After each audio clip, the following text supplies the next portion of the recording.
Welcome to our H1 results conference call. I'm here with Rodolphe. We are very happy to have you with us. And we will start now. What we'll do is I will start with the key highlights, then Rodolphe will give you a bit more details in terms of the divisions and activities performance. Then I'll go through the key numbers and we will open for Q&A. Maybe before we start, I invite you to go to page 2 and read the safe harbor statement.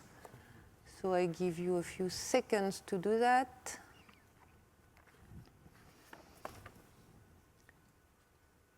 And then I propose we start with slide 3. LVMH showed good resilience in the first half of 2025, recording 40 billion in revenue, down 3% on an organic basis, with disparities by region, as I will explain later. In terms of profit, the profit from recurring operations is 9 billion euros, down 15% versus the first half of 2024.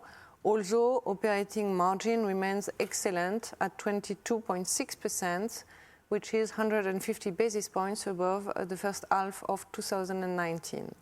Finally, very strong financial situation with the free cash flow increasing to 4 billion euro and gearing at 15.2%.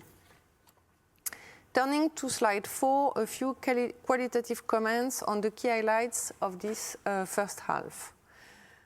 The start of the year has been disrupted by several layers of macro uncertainties, as you are well aware, as well as currency swings impacting short-term performance, albeit with a pocket of resilience. More specifically, we saw solid local demand in Europe and in the US, and a tangible sequential improvement when it comes to mainland China in the second quarter. In addition, we saw very abrupt currency swing in Q2, which eroded the purchases of American and Chinese consumers abroad, and especially in Japan, where we faced a very abnormal growth of 57% in the same period last year. In this context, we focused on the qualitative development of local clienteles, as well as on the following priorities. Continued emphasis on product innovation, coupled with the start of new creative chapters in certain maisons. Selective investments in retail projects to continue to build long-lasting competitive advantage for our maison. And on cost, we capitalize on current context to initiate long-term structural efficiencies beyond short-term mitigation efforts in order to maximize also profit fall through when the headwinds subside. Rodolphe will now comment on numbers and initiatives by business group, and I will come back on financials in more details after that. Thank you, Cécile. We'll start with wines and spirits. Turning to slide 7, the wines and spirits business group recorded 2.6 billion euros in revenue in the first half of 2025. This represents a 7% decrease on an organic basis versus the first half of 2024, and an 8% decrease on a reported basis after taking into account a negative 1% currency impact. Broken down, champagne and wines generated 1.4 billion euros in revenue in the first half, representing a 2% increase on an organic basis. Revenue was unchanged on a reported basis after taking into account a negative 2% currency impact. Cognac and spirits delivered 1.2 billion euros in revenue in the first half, a 15% decrease on an organic basis, and a 16% decrease on the reported basis after taking into account a negative 1% currency impact. Finally, profit from recurring operations reached 524 million euros for this business group, down 33% year-on-year, with the operating margin for the division coming to 20.3% in the first half of 2025, slightly above the second half of 2024.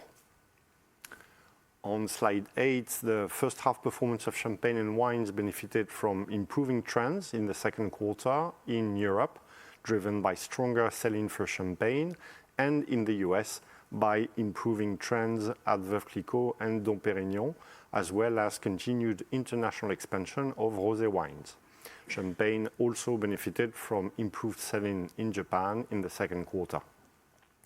Moving on to brand initiatives, Moët & Chandon celebrated the 75th anniversary of the Formula One Championship as its official partner and collaborated with Pharrell Williams for the global launch of a limited edition collection to elevate the birthday celebration experience.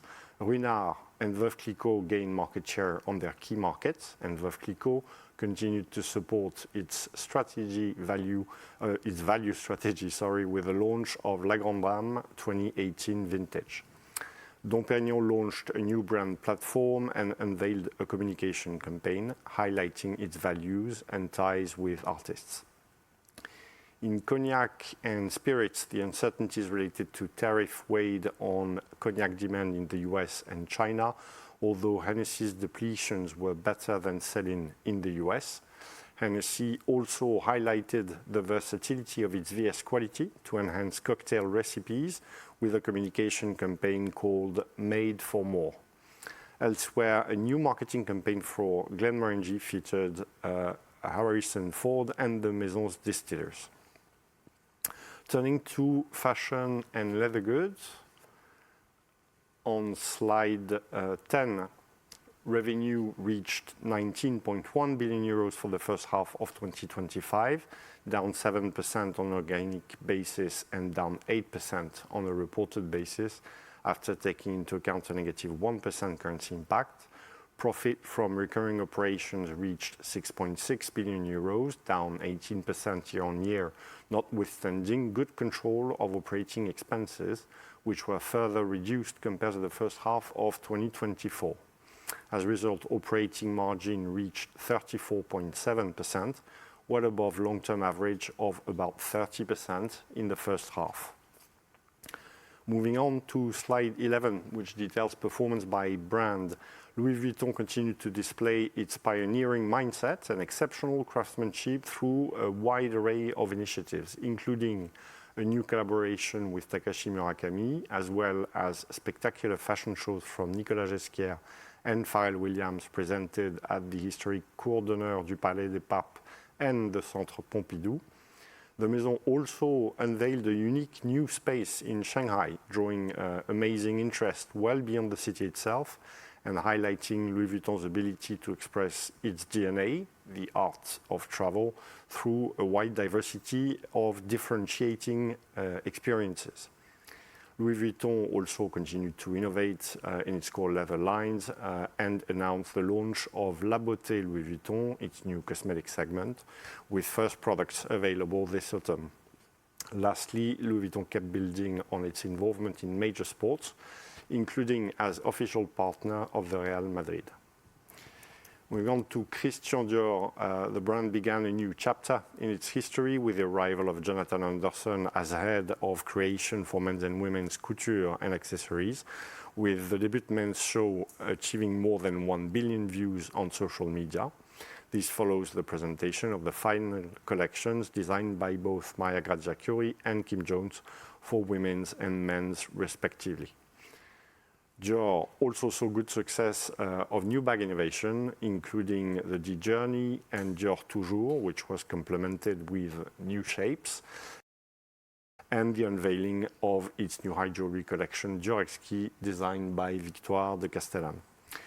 Moving on to share some highlights of our other brands. Loro Piana continued to perform well, capitalizing on its icons and exceptional fabrics, including a new one blending wool and silk. Celine enjoyed a successful debut show by its creative designer Michael Ryder just a few weeks ago, as did Givenchy's new creative director Sarah Burton, whilst Loewe announced Jack McCullough and Lazaro Hernandez as the Maison's new creative directors, with their first runway show upcoming in October. Loewe also celebrated the 10th anniversary of their puzzle bag with a number of limited edition designs, while Fendi saw the successful launch of the Mama Baguette, a larger soft leather version of the icon created by Silvia Venturini Fendi in 1997. Finally, Rimowa continued to elevate its retail network, inaugurating a new flagship store on New Bond Street in London, and Berluti announced its partnership with French actor Victor Belmondo. Moving on to perfumes and cosmetics, on slide 13, revenue remains stable on an organic basis at 4.1 billion euros and decreased 1% on a reported basis after taking into account a negative 1% currency impact. Profit from recurring operations came to 425 million euros, down 4% year-on-year, leading to an operating margin of 10.4%. Now to slide 14, and to look at some specific brand highlights. Parfum Christian Dior remained resilient and maintained its leadership in its strategic markets, with good growth notably in China, Americas, and the Middle East.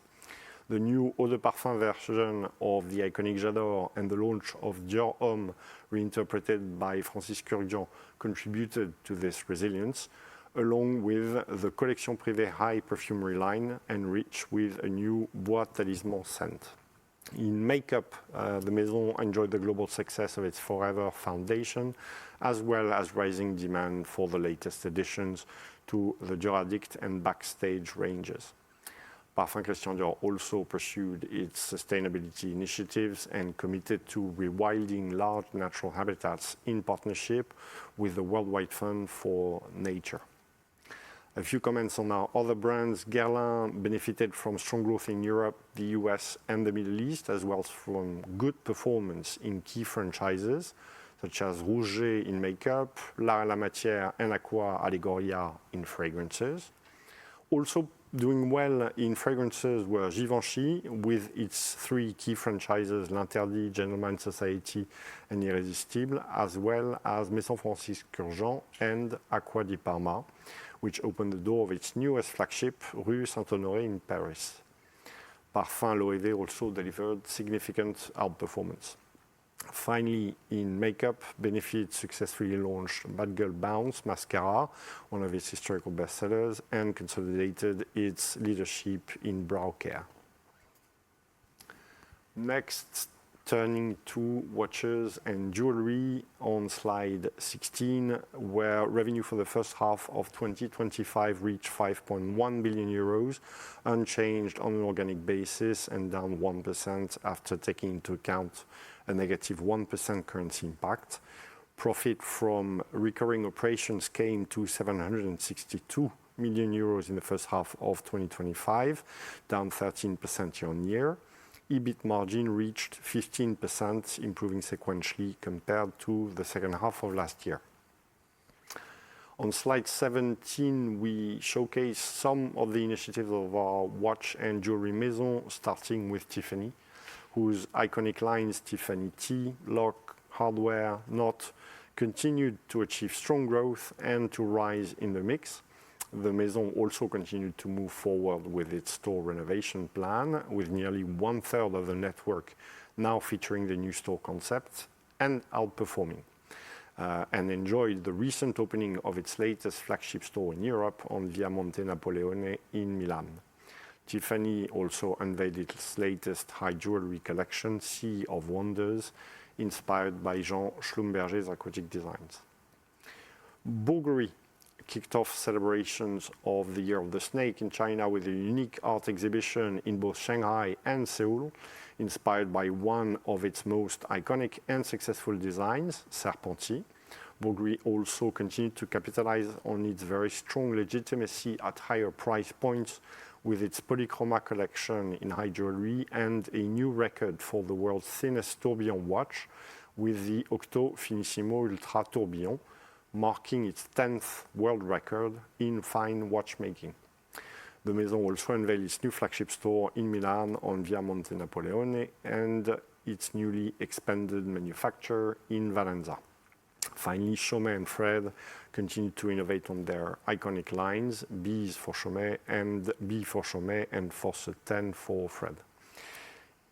In watches, beyond TAG Heuer's return to Formula One as official timekeeper in 2025 and title partner of the Grand Prix de Monaco, the Maison complemented its Formula One line of watches and launched a new Design to Win marketing campaign, taking inspiration from one of its most legendary ambassadors, Ayrton Senna.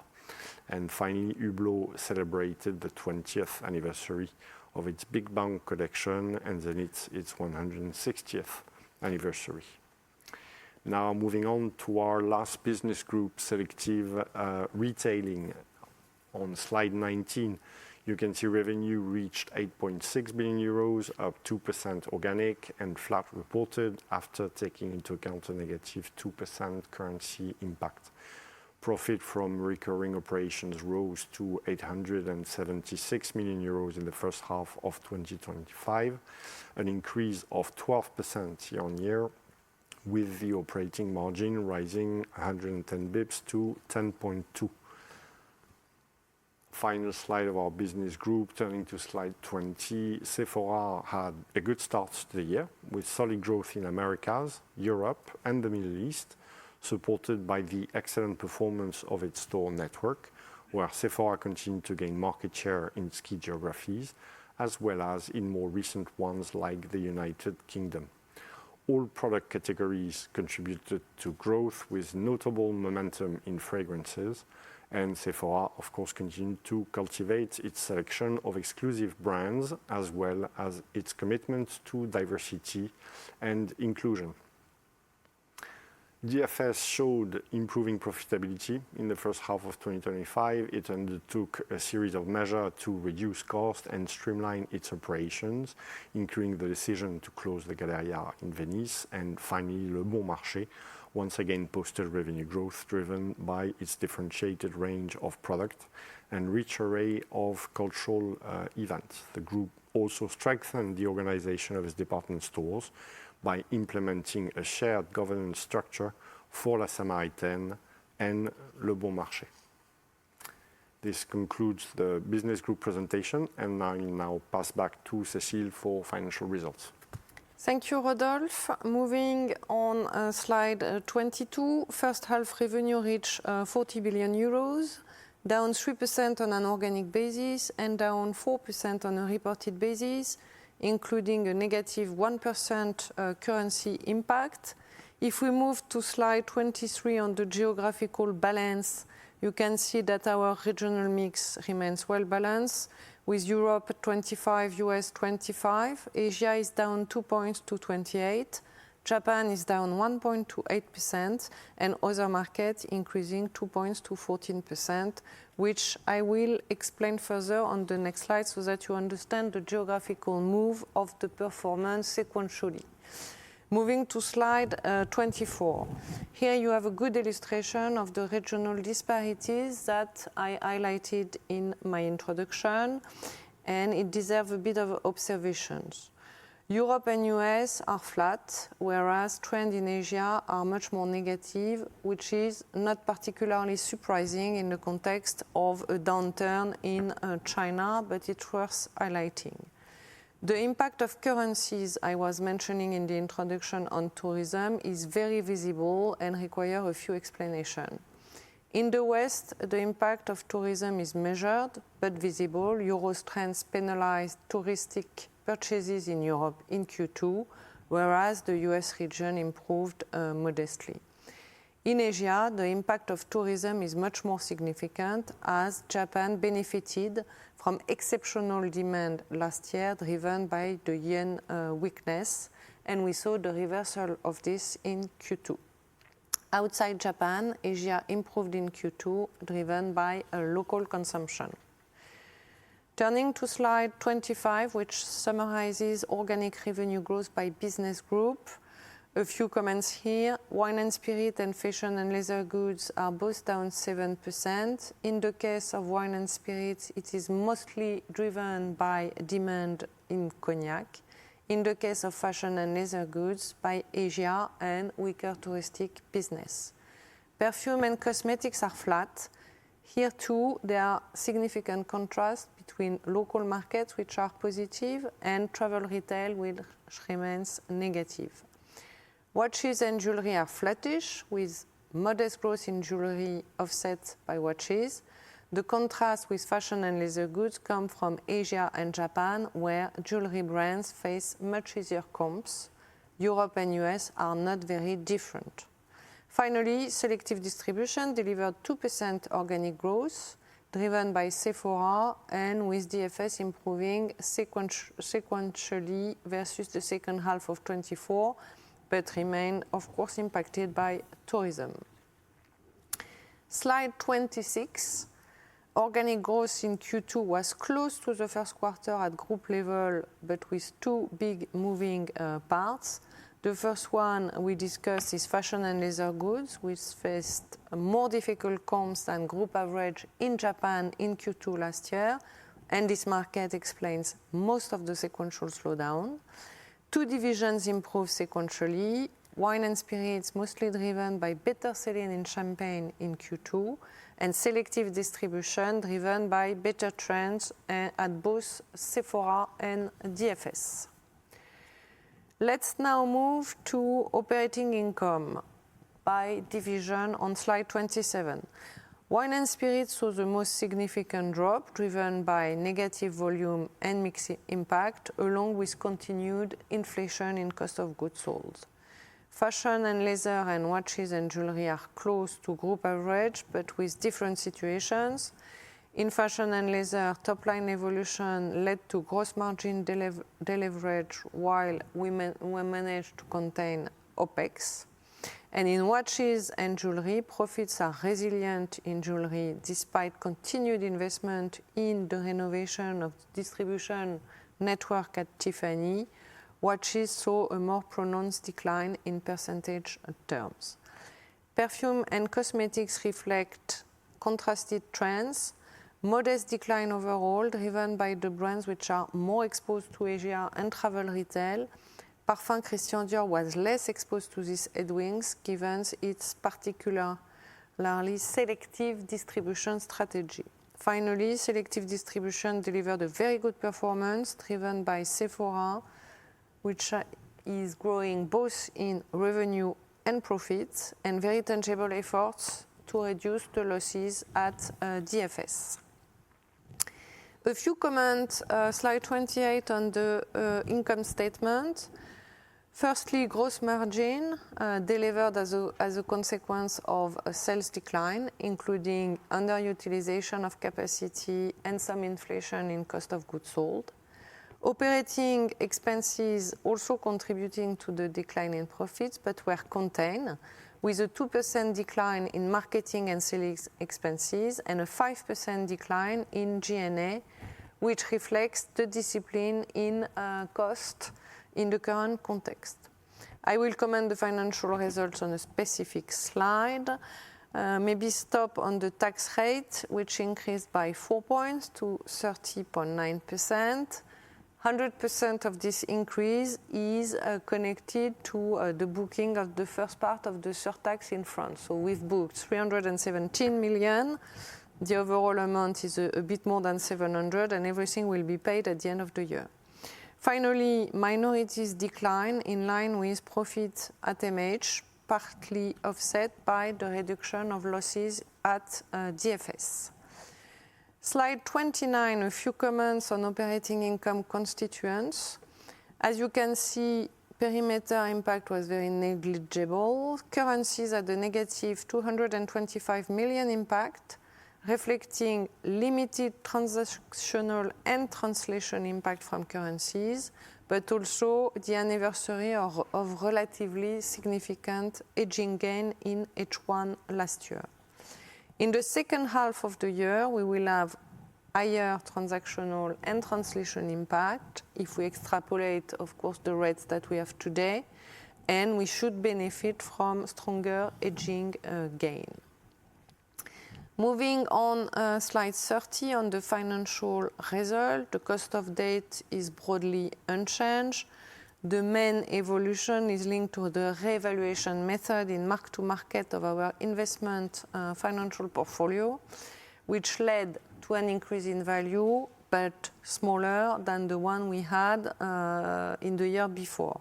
So it creates a negative contribution to the financial results. It's not a profit or a loss, it's purely theoretical, and it's the way we've chosen to account for this financial investment. A few words on the structure of the balance sheet.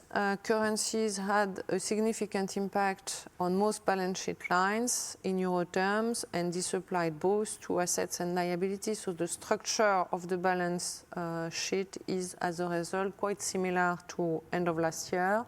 Inventories remain under control and stable versus end of December at 16% of assets.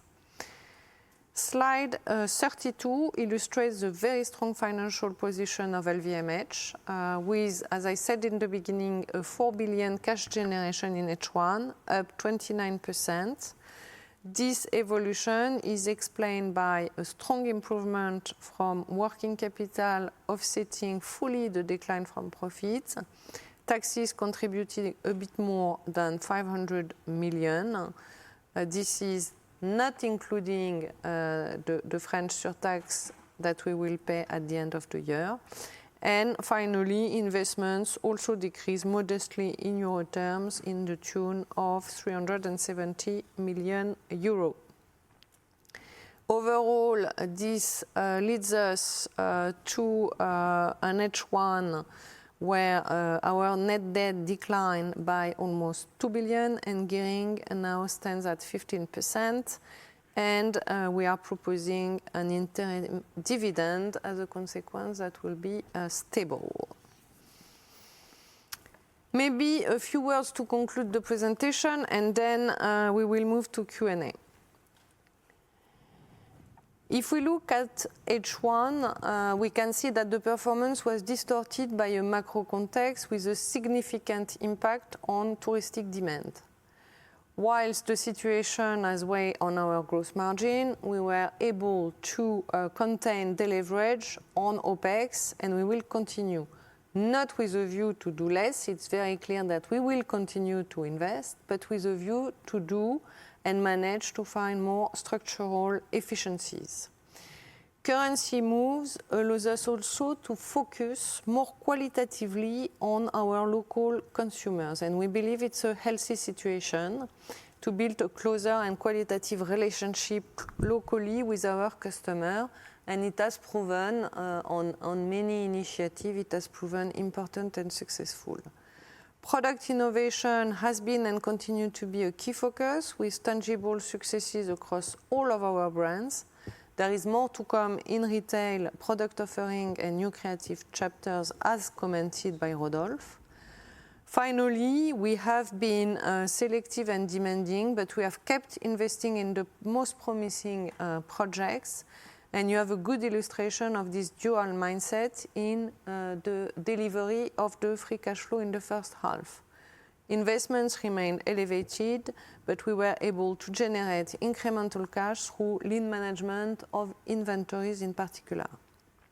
Against this backdrop and beyond the current macro disruption, we are very confident for the future in the ability of our maison to continue to build desirability and build on their competitive advantages when the macro headwinds subside. Thank you very much for your attention, and I propose that we move now to Q&A. Thank you.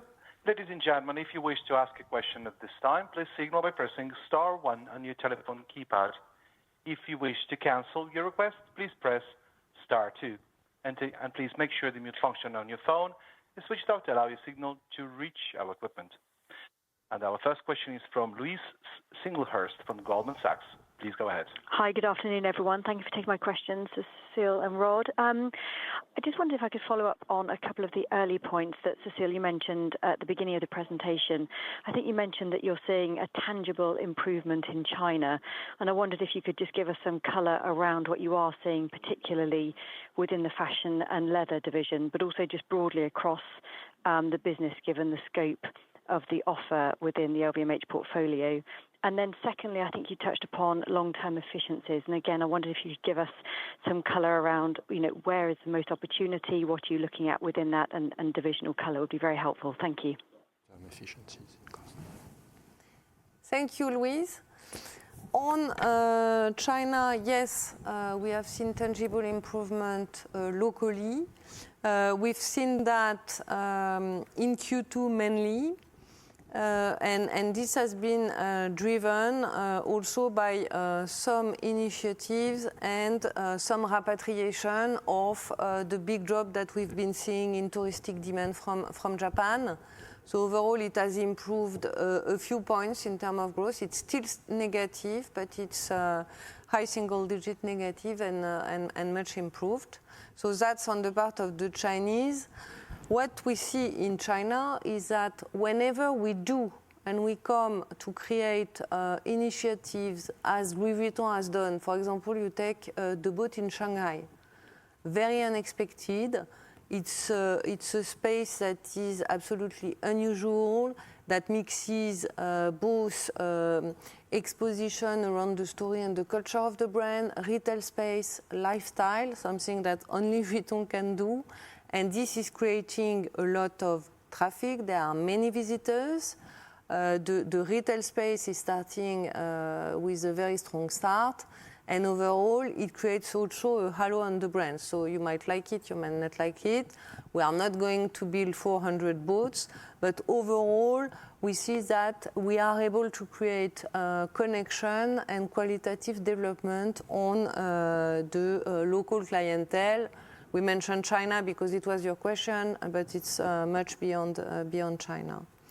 Then regarding the question on efficiency, I think the context is opening a door, and as a CFO, I tend to take that door in looking at how we can become more efficient structurally. And this is not in order to manage the costs, but it's really to be able to unleash some resources and continue to push investment behind our brand and behind their competitive advantage, which is absolutely key for the future and for the growth. And we have been having different conversations, so it can range from looking at different retail equation in terms of how we define the cost per square meter on the capex we do, and depending on the type of store. It can be around how do we manage the relationship with the agency when we do a show, and where it makes sense to have margin for the agency, where it makes sense to use our own supplier. So it's a lot of different things. Overall, there are many opportunities, I believe. It will take time, so it's not like shortcuts. And I think you should be happy that it's not easy cuts, because easy cuts tend to go for less investment, and the idea is really to create and to go for efficiency opportunities. Our next question is from Charles-Louis Scotti from Kepler Cheuvreux. Please go ahead. Yes, thank you very much for taking my questions. The first one is on your stores network. I think the selling expenses were still up year-on-year in H1, but A&P decline in line with the organic sales growth. So a question regarding your stores network. Last year, there were still 125 stores openings across the fashion, leather goods, and watches and jewelry divisions. What should we expect in 2025? And some of your peers have started to rationalize their retail footprint. Should we expect a similar approach for some of your brands? And could you please also, the second question, update us on the progress of the restructuring plan at Moet Hennessy, and when the related savings are expected to be visible in the P&L? And shall we consider the 20% EBIT margin reported in H1 as a trough for the division, or could the continued decline of cognac sales keep weighing on the profitability? Thank you. Thank you. On store network, there are different realities behind the different activities. So you know that on Tiffany, we continue to renovate the network, and we are done at 30%, so there's still a way to go. And by the way, every execution of store is the proof that it's a right investment, because stores are overperforming when we opened them. The latest one was very early or not. It was 1 week ago, probably in Ginza. It's a beautiful store. I invite you to go there if you have the chance. On stores, we have a certain number of projects. If you look at Vuitton, Vuitton has been opening stores in New York, 57. We've opened Dubai, we've opened Macau, Four Seasons, and all these stores are growing strong double digit. So it's really around execution, having them at the right place. In the meantime, it doesn't mean that we keep opening the stores and we are not managing the network.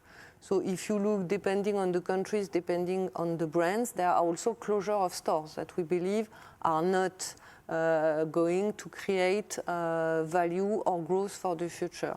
So it's a very close management between opening and closing. There are still big projects. There will be some in H2 for Dior in New York and Rodeo Drive.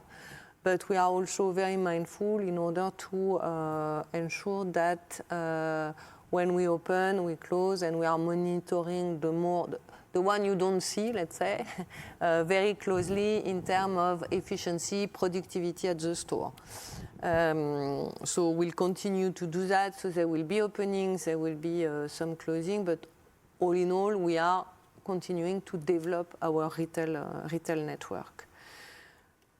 A&P is decreasing, yes and no, because what you see decrease is marketing cost, but as a percentage of net sales, it doesn't. So there is an absolute value decrease, but not necessarily in a percentage of net sales. And in marketing, you have different things. So it's not all A&P, it's not all media. If you take, for example, perfume and cosmetic, you will find in your marketing expenses all the management of POSM, which is all the furniture you have for the store, plus the samples, etc. On that, we are going for efficiency because we believe it can be further optimized. So when you look at the number, don't go straight into shortcut into saying, okay, they cut communication. That's not the case. In terms of Moet & Cie and the plan, we've been having a review of the plan that has been worked by Jean-Jacques, Alexandre, and the team. It's not a restructuring plan. It's a full plan to restore both the growth and the efficiency of Moet & Cie. It's not a plan that is going to deliver overnight and in the next quarter. So it's rather going to be a plan for several quarters. And I think we start to see the impact not before the second part of 26. Because when you go for structural change and efficiency, you need to take the time to do it. So we don't expect any significant impact this year on that front, but we are very confident that the team has got the plan under control and is delivering. Thank you. We will now move to our next question from Antoine Belge from BNP Paribas Exane. Please go ahead. Yes, hi, good evening. First, three questions, if I may. First of all, it's a bit like the previous quarter, so there was a deceleration of 4 points in fashion and leather. In Q1, it was almost all due to the Chinese. So is that still the case? Because you pointed to the improvement locally, but also the tough comp and the tourism. So yeah, maybe how can we explain 4 points of deceleration by cluster? Is it all Chinese or also some other nationalities? Second question, still on fashion and leather. So in the previous quarter, Louis Vuitton was doing a bit better. So I mean, in terms of the different performance between LV, Dior, and maybe Celine, any changes, and maybe one that has been a bit more resilient and maybe another one a bit less. And finally, still on fashion and leather, so you mentioned, I think you didn't want to use the word cost-cutting, more efficiency. So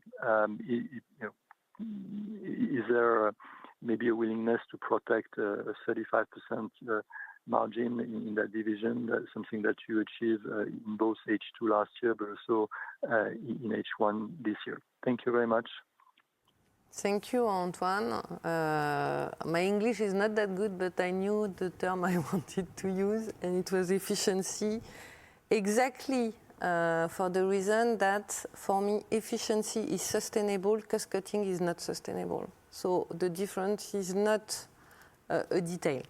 But having said that, on your question on the sequence and the deceleration for Q2 on fashion and leather goods, let me share what we see in the different nationalities. What we see is that Europeans are unchanged versus Q1. Americans locally broadly unchanged, decelerating a bit, but broadly unchanged.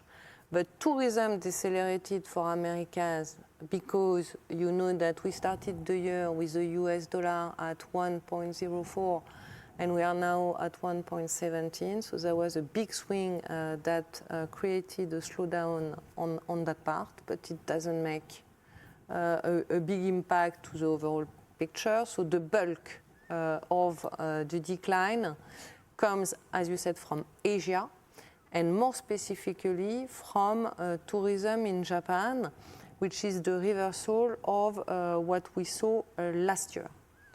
And this is really true for Chinese and to a lesser extent to other Asian clientele. And at the same time, we saw some repatriation, meaning that Chinese local demand improved, but this did not fully offset the weaker demand in Japan. So that's the overall qualitative comment on the move in terms of nationalities. Then your question on brand performance and LV having been a bit better, is it still the same? What we've seen in Q2 is really what I explained around nationalities and geographical mix. We don't see any big change in between maisons, meaning LV is still a bit better, Dior is still a bit less than average, but overall we don't see a distortion in the maison performance. What we see is really the distortion which is driven by Asia and the overall macro around Asia and currencies. On your question regarding fashion and leather goods, so first, you've seen that first semester we continue to have a very high margin level at 34.7%. Which is a great result given the deceleration on sales. Our philosophy is very clear. We need to ensure that we invest what we need to invest behind growth, and we need to make sure that we are able to mitigate and maintain a high level of margin. Now, if you look at short term, it's very difficult to predict because it will mostly depend on top line. Because if you look at your gross margin, the mitigation of your gross margin deleveraging is pretty linked to the pace of your growth. So we hope there will be good news. We have a lot of initiative. We have a bit of easier comp in China. Macro is still full of uncertainty until it's not anymore. And we continue to work on costs. So that's what I can say on margin for fashion and leather goods. But we are very committed to maintain the level of margin high. Thank you. We will now move to our next question from Thomas Chauvet from Citi. Please go ahead. Good evening, Cécile and Rodolphe. My first question on the US, could you comment on the drivers behind the US growth improvement beyond the repatriation of tourist spending? I mean, what were the main division or the key initiative that contributed? Was there also a slight benefit in your US growth figures from the US tariffs uncertainty, given you have quite a few wholesale businesses there with champagne, cognac, perfumes or watches? So was there some advanced shipments? That's my first question. The second question on Dior, there's been a lot of management changes at the house over the last year, with in particular Pierre-Emmanuel Angeloglu, Benedetta Petruzzo now working with Delphine Arnault, on top of obviously Jonathan Anderson for the creative leadership.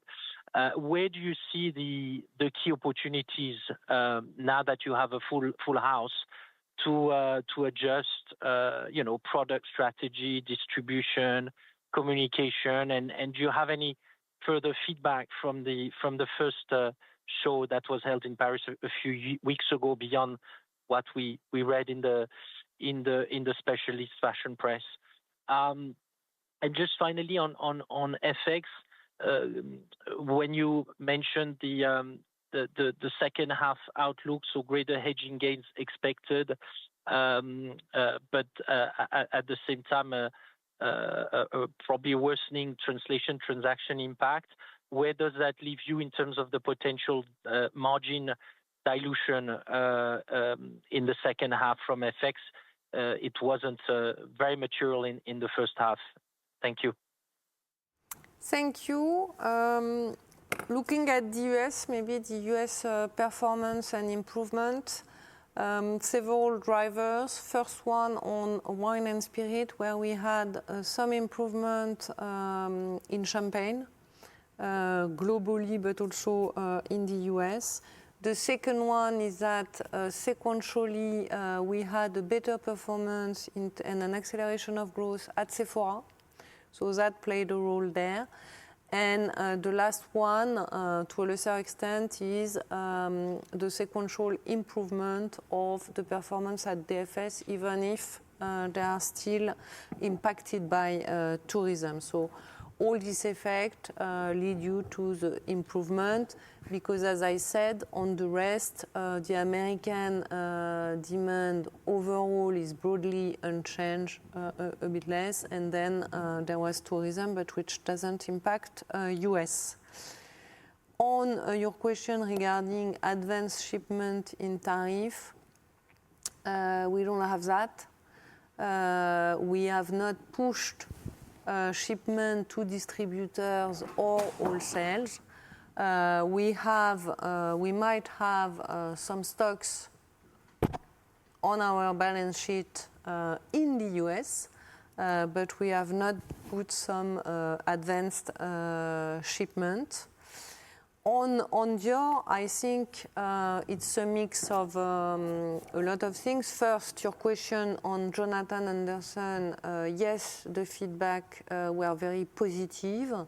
Also, you've seen that it reached 1.1 billion views after the men's show, and more than 200 million lives.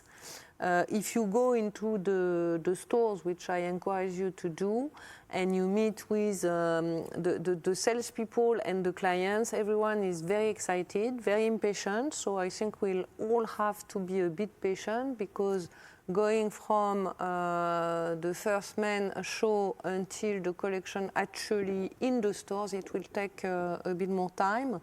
Short term, we have some initiatives and catalysts. We have especially the two openings I was mentioning in New York and Rodeo Drive that are coming soon. And in terms of product, we continue to have some success on the Dior Toujours and the D Journey that we discussed already for a few quarters. So it's a sustainable success and ramp up. So we are very confident, both in terms of product communication. You've seen that Jonathan will be in charge of men, women, in terms of ready-to-wear and bags, and leather goods. And I think it's also a good way to ensure full consistency on the brand vision, on the brand communication. So we are eager to see all that, as you are and as the clients are.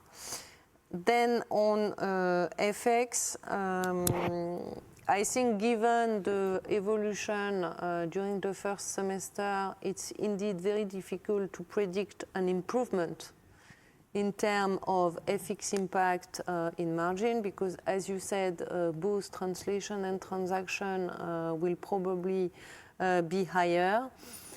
We have opportunities in hedging gain, but probably it won't lead to an improvement between H1 and H2. So the best we can expect is the same and probably a bit more impact.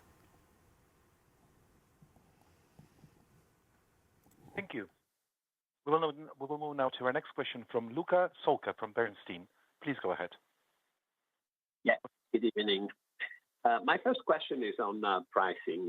I wonder if you feel that your major fashion and leather goods brands, Vuitton and Dior, have the right price architecture.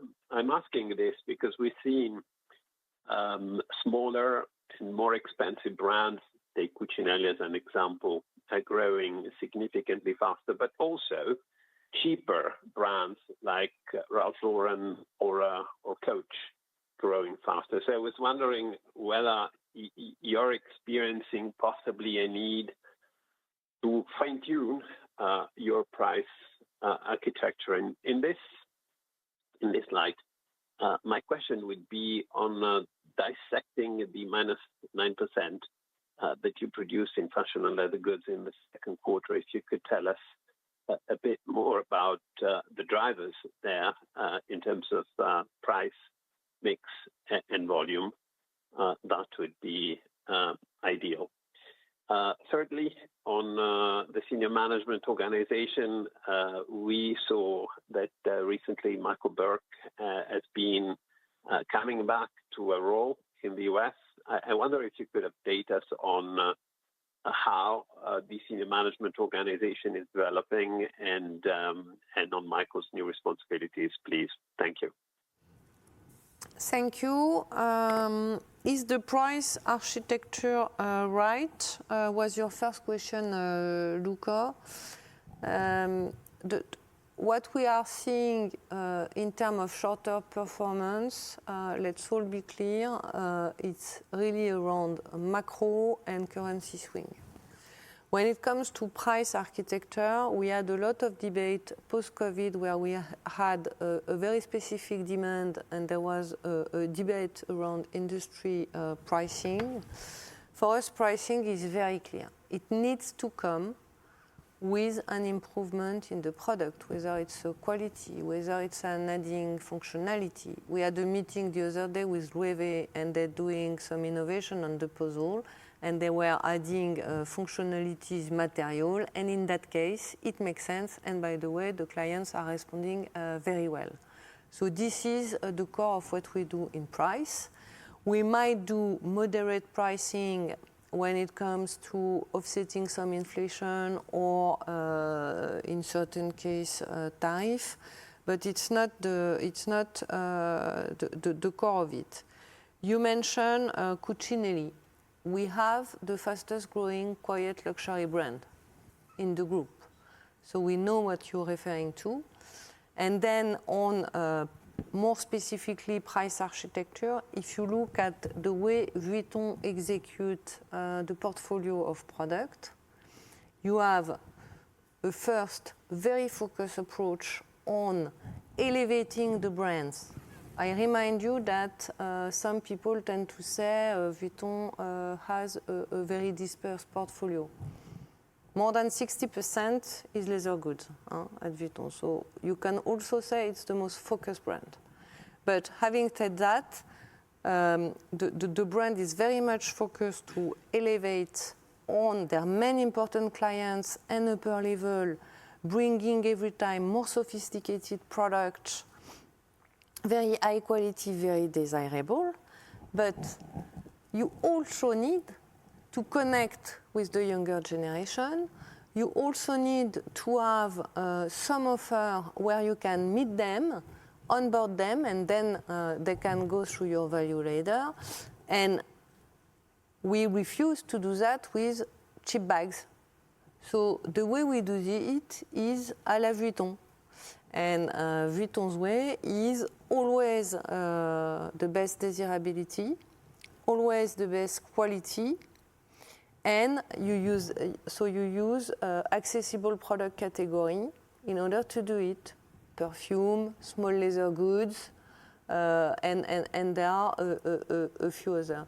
So that's really how we work on portfolio. We don't work on price segmentation. We are not Coca-Cola.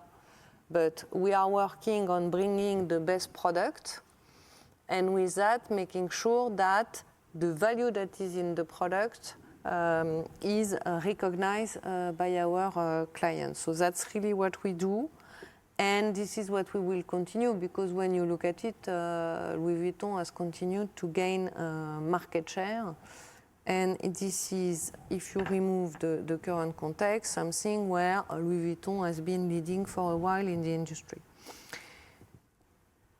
The 9% drivers, so maybe let me put it in numbers. If you take Greater China, it's around 35%, and mainlanders are down mid-teens, and Greater China is a bit more. The rest of Asia is 15% of your sales, down mid to high teens, depending on countries. So if you sum that up, you should get very close to 9, and then Japanese played a bit of role. So that's on the mix. And then on Michael Burke. Sorry, you asked about the drivers on price, mix, and volume. Price very moderate when it comes to the evolution of sales for fashion and leather goods in Q2. Mix flat. So the bulk of it is volume, which is not surprising, because if we say it's a reversal of a very specific purchase made last year by tourists, it's quite consistent that it comes from volume. And then on Michael in the US, I think we are very lucky in this group to have people with a lot of experience who have been there for many years, having done different maisons. And they can go and make sure that they transmit experience and help the team. So in the case of Michael, I think everyone is very pleased to see him join the US and the teams over there. Thank you. Now we will move to our next question from Susanna Puss from UBS. Please go ahead. Thank you so much for taking my questions. Just two. So maybe on margin, now I appreciate it's obviously a bit tricky to comment ahead of the time, but in the context of the recent currency moves, I was just wondering, and I'm also looking at consensus, which expects margin for fashion leather goods up 70 basis points next year. Can you tell us if it's actually doable to have the margin, I don't know, flat next year, or if you can at least help us quantify the potential margin headwind at current rates. And then second question, I guess just on current trends. Again, I know it's probably a bit of an annoying one, but you've just delivered 9% sales decline in fashion leather goods. I think consensus is looking for roughly -1 in H2 for the division. So I'm just wondering, how we should think about it. What are you seeing in terms of current trends? It's a little bit difficult for us because, as you say, there is that unwind of tourism in Japan in Q2 last year, and I think it wasn't there anymore in Q3. So if there's any way you could help us a little bit how to think about Q3, that would be very helpful. Thank you. Thank you, Susanna. And I start with that, probably. Also, we are not going to give a precise number because given the macro, it will probably be wrong. So let's get the macro out. It's still, we still have a lot of uncertainties until everything is settled. It's not. So on macro, I wouldn't make any guess. In what we know and what is under our control. In terms of comparison basis, for the Chinese, it starts improving in July. So Q3 will probably recycle easier basis of comparison. Japan was indeed less growing in Q3, but still growing 20% last year. And then you have also to keep in mind that in Q4 we had a strong rebound in the US because of a surge in demand post-election. And so we will also face that comparison basis. So having said that, we still have a certain number of initiatives in all our activities and maison and fashion and leather goods. And we are confident that the initiatives will bear fruit.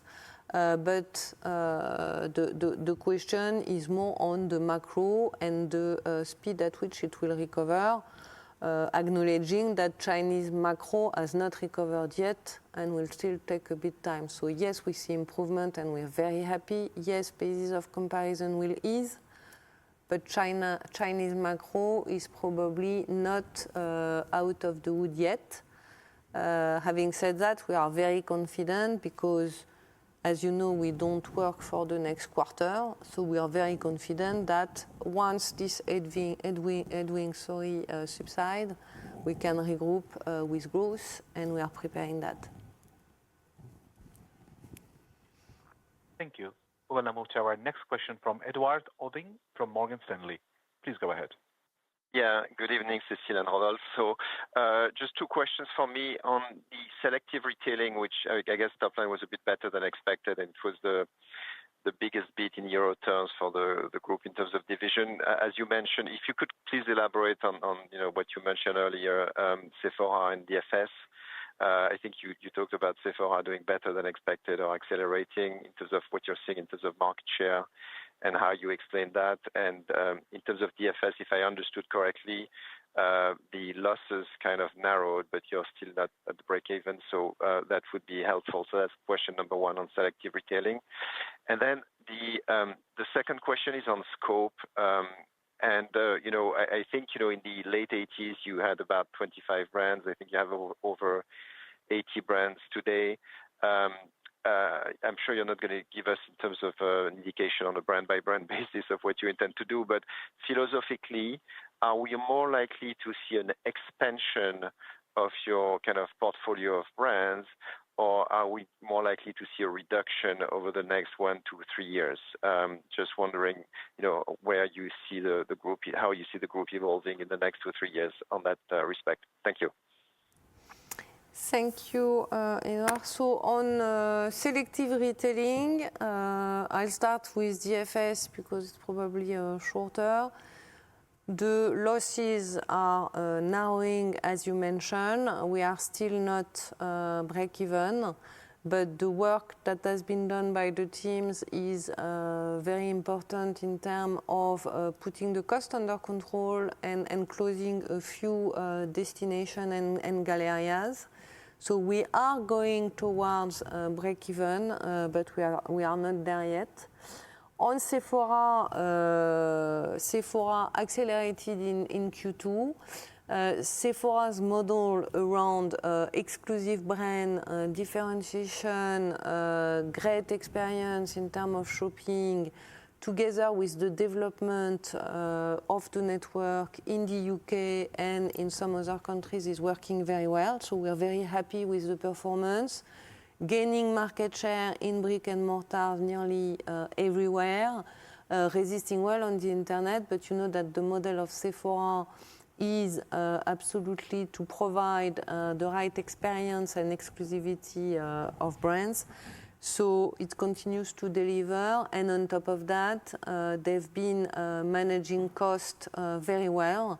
So you also see an improvement both in the top line, but also in terms of profitability, and that's a great job done by the teams there. On scope, it's do we intend to increase the number of brands? I think it depends on opportunities. We will probably not miss good opportunities if there are. And at the same time, we will not keep brands if we believe they are not a good add-on, or we are not the right operator to operate them. We did sell Off-White and Stella McCartney last year. I think portfolio is a living organism, and I think it really depends on opportunities. So difficult to give a theoretical number in terms of number of brands. This is not the way we look at it. Thank you. We will now move to our next question from Erwan Rambourg from HSBC. Please go ahead. Oui, bonsoir, Cécile et Rodolphe. Most of my questions have been answered. Well done on defending margins despite the context. Maybe two follow-ups on local versus tourism flows.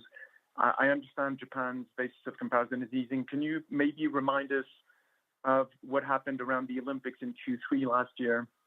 I had the sense that tourism was quite active in Europe at that stage, but not really luxury purchasers. How does that help move from Q2 to Q3 with a bit better Europe potentially? So that's my first question. Second question on tariffs. I think, Cécile, you were quoted saying 15% would be a good outcome.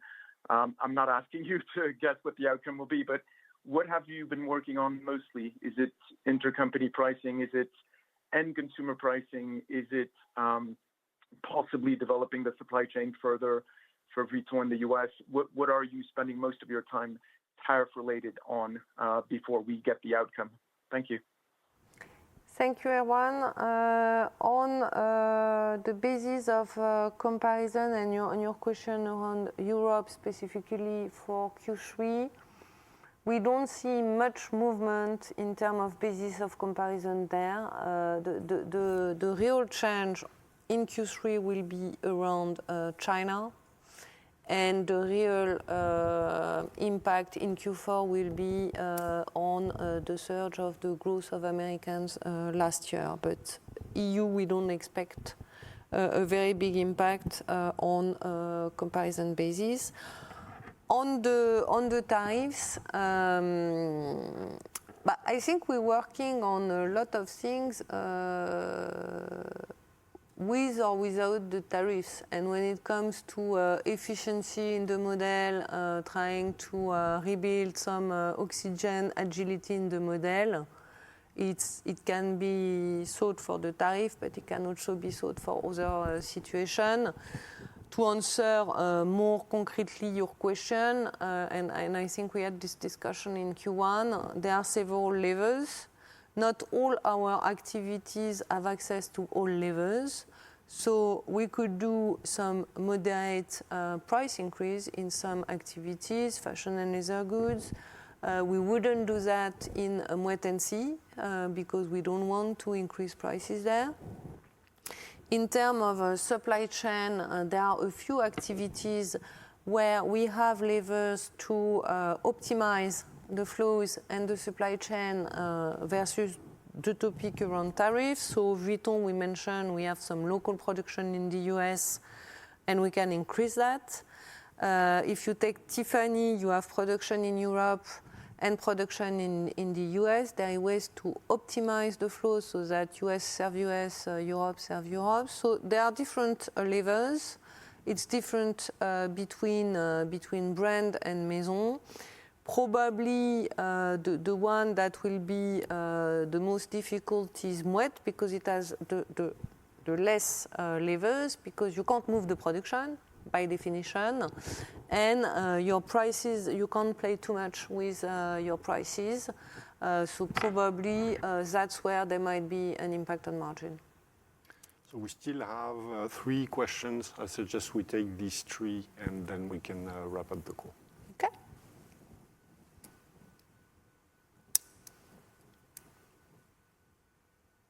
Thank you. We will now move to our next question from Oliver Chen from TD Securities. Hi, Cécile and Rodolphe. Thank you.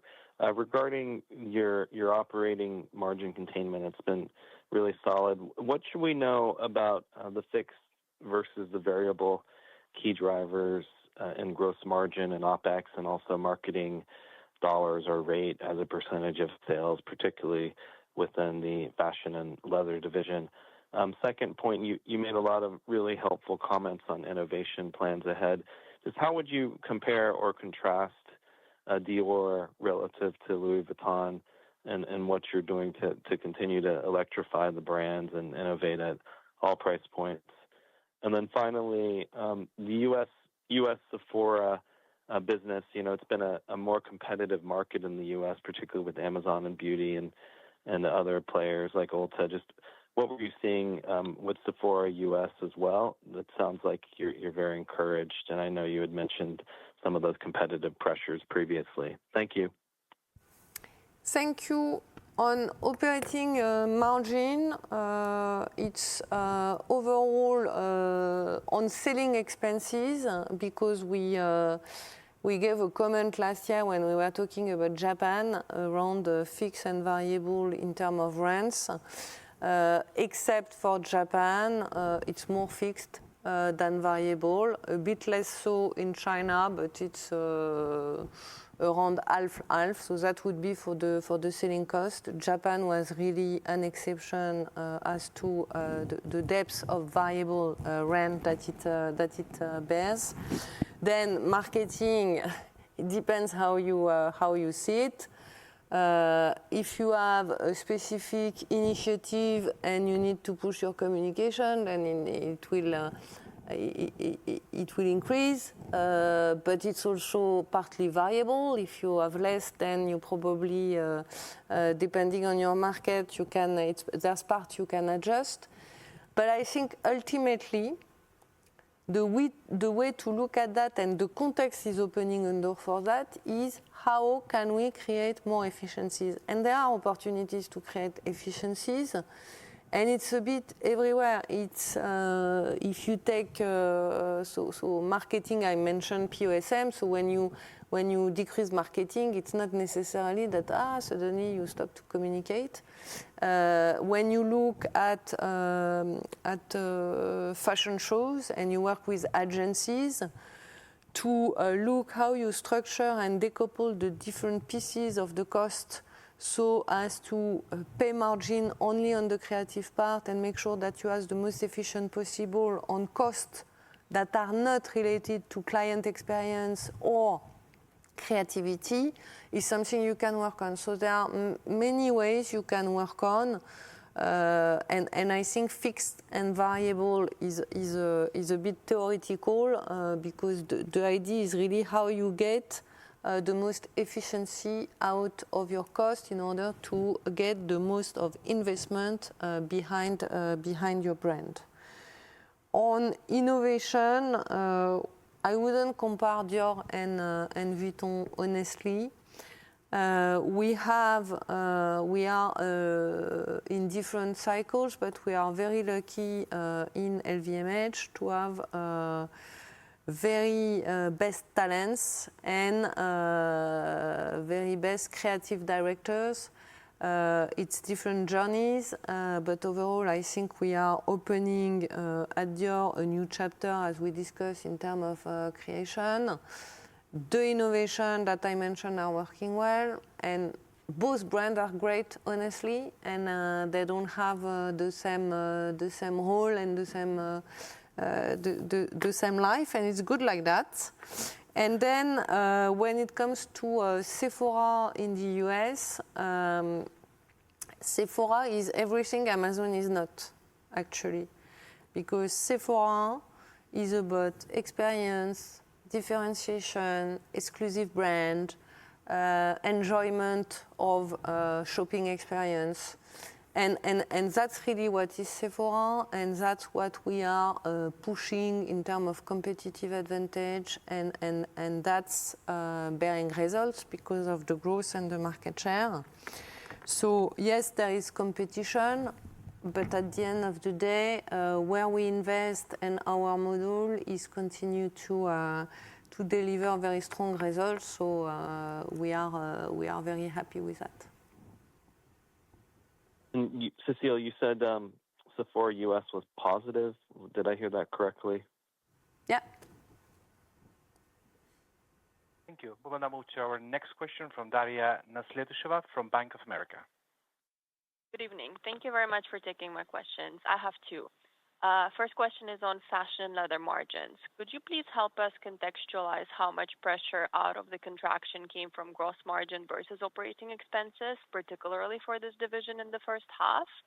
And then my second question would be on the beauty market. Could you please share an update on trends that you saw by region or category in perfumes and cosmetics? Thank you very much. Thank you. On the P&L, the biggest impact came from the gross margin deleveraging connected to the decline in sales, underutilization of capacity, and also depreciation in inventory, and in some cases, still some inflation in cost of goods sold. The OPEX were contained in terms of percentage because, as we mentioned, we decrease sales and marketing OPEX by around 2% and G&A by 5%. So you have your order of magnitude, and then you can make the calculation on the deleverage. So we are containing OPEX, but not to the extent that it compensates the deleverage of gross margin, which is not a surprise. On perfume and cosmetics, we see overall good performance on local markets and on different countries. Then what you see in perfume and cosmetics is that perfume is the best performing categories. Then it would be makeup and skincare a bit less. And in terms of geography, the brands that are the most exposed to travel retail, especially in Asia, are the brands that are the less growing versus the average, or sometimes having a decline in sales. So that's the way to look at it.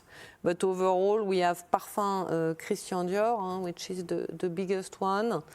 Given the fact that they've been choosing to be very selective in distribution, this headwind, they can resist better.